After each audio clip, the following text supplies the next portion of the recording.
Amigo Vlog TV here. Welcome to my vlog. Short video tayo para sa business daily routine. Haggard ang mukha ng amigo nyo. Work hard kasi tayo mga ka-amigo. Simpleng tao lang kasi tayo kaya kailangan kumayod. We're gonna trying to reach our first 1 million at age of 23. Kaya tara, samahan nyo kami sa journey na to. Alam nyo ba mga ka-amigo, pinag-ipunan namin to para mapatayo itong maliit na business. Dahil isa sa mga pangarap namin magkaroon ng sariling negosyo. Ang maganda dito, hawak mo ang sarili mong time management. Mas marami kang magagawa sa 8 hours work. Unlike yung nagtatrabaho ako sa company, yung 8 hours mong ginagawa, ulit-ulit mong gagawin.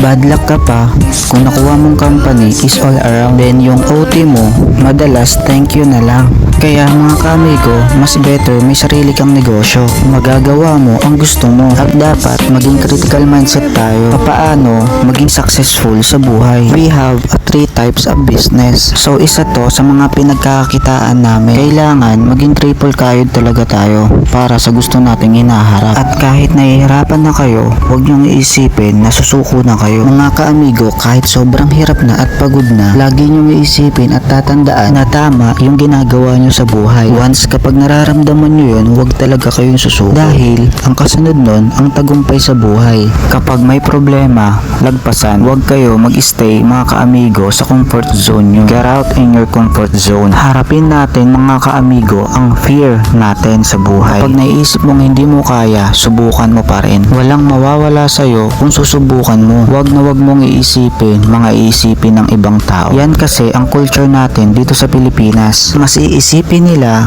kung ano sasabihin ng tao sa kanila. First of all, wala naman silang ambag sa'yo. Kaya bakit mo sila iisipin? Just do on your own path. And remember mga kaamigo, huwag niyong kakalimutan yung mga taong tumulong sa inyo. And one day, when you achieve your goal, pwede pang doble yung maibalik mo sa kanila. Just try and try until you succeed. Sabi nga, diba? At huwag kang mahihiya. Ituloy mo kung anong gusto mo sa buhay o negosyo. Dahil sa paglalakbay mo sa buhay, kasama at andyan yung sacrifice, anxiety at stress. Kailangan mo lang maging matatag. Huwag kang mawawalan ng pag-asa. Kasi kung iisipin yung mga kaamigo, there's a young man o woman. Now, isa sila sa mga batang milyonaryo.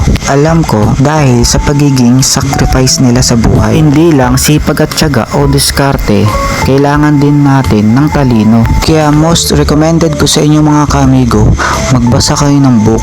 Malaking tulong sa sarili natin ang pagbabasa ng libro. Katulad ng about life growth or how to get rich, or katulad ng binabasa ko about law of attraction. Marami kang ma-acknowledge at realize kaysa ibuhos niyo yung oras nyo sa pagsi-cellphone or sa mga bagay na hindi naman nakakatulong sa'yo. Iwasan mo na mga kaamigo. Magbigay ka ng time para sa future life mo. Kasi we're not getting young, we're getting old. So wag natin sayangin bawat oras o panahon. If you can see mga kaamigo, pinasok ko na rin ang YouTube vlog. Kasi why not, diba? Malay mo kung wala kayo, wala tong YouTube channel ko. So very thankful sa mga sumusubaybay sa amin. So malay mo, diba mga kaamigo, once na kumita dito, pwede natin ipamigay sa mga tao or dito sa mga followers ko. Hope one day dumami tayo. Grind lang ng grind, no one left get behind. Sabay-sabay tayong aasenso. Itong isang negosyo namin mga kaamigo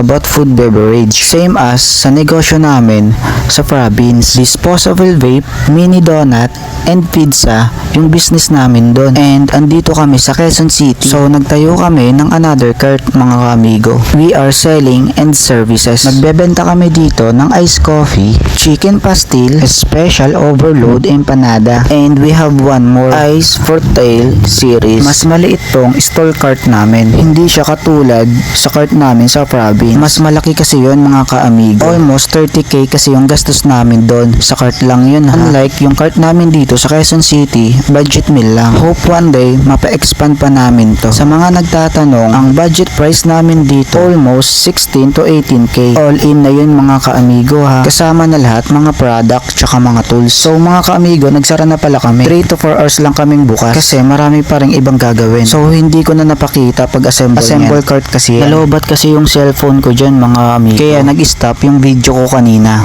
So magtulungan tayo mga ka-amigo. Like and subscribes us. Update ko kayo about sa live. After namin magbenta sa labas, marketing affiliate naman ako sa gabi. Thank you for watching. See you in next vlog. Bye mga ka-amigo.